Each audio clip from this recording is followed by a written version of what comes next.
Vivez parce que vous savez. Shalom bien-aimés dans le Seigneur. Notre méditation du jour s'intitule Vivez parce que vous savez. Dernière partie. Tirons notre texte en 2 Timothée 1,12 qui nous dit ceci. Je sais en qui j'ai cru et je suis persuadé qu'il a la puissance de garder mon dépôt jusqu'à ce jour-là. Alléluia. Ce que vous ressentez vous distrait parfois de ce que vous méritez. Vivez parce que vous savez.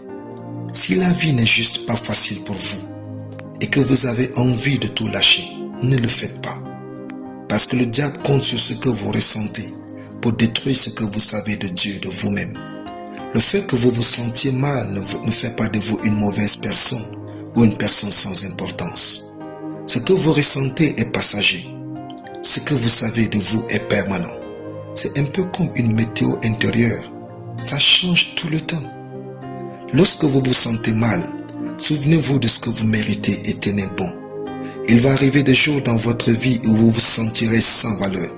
Mais rappelez-vous que vous avez du prix aux yeux de Dieu. Prenez le temps d'y penser et rebondissez à partir de cette connaissance. L'apôtre Paul disait à Timothée, « Je sais en qui j'ai cru et je suis persuadé qu'il a la puissance de garder mon dépôt jusqu'à ce jour-là. » Vivre avec Dieu et réussir, c'est marcher dans ce que vous savez et non dans ce que vous ressentez. Ainsi, lorsque la vie vous met à terre, ne pensez pas que vous n'êtes que de la boue. On peut toujours se relever, même quand on pense que tout est perdu. Fouillez en vous ce que vous savez de Dieu et appuyez-vous dessus pour vous relever et revivre.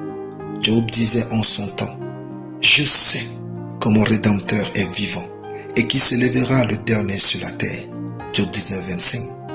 Ce que Job savait était plus important que ce qu'il ressentait et son histoire finale était glorieuse. Ne soyez jamais de ceux qui blâment les hommes pour ce qui leur arrive ou comment ils se sentent. Blâmer les autres vous fera vous sentir mieux, mais cela ne changera pas votre vie et votre personne. La vraie force vient de l'intérieur, pas de l'extérieur. Alléluia. Prions.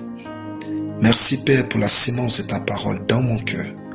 Je déclare que je vis une vie heureuse, réfléchie et bénie au nom de Jésus. En tout temps et en tout lieu, je fonctionne dans la connaissance de Dieu et de sa volonté parfaite pour moi. Au nom de Jésus. Amen. La lecture biblique en une année. Joël. Soyez bénis. C'était le Père du ciel.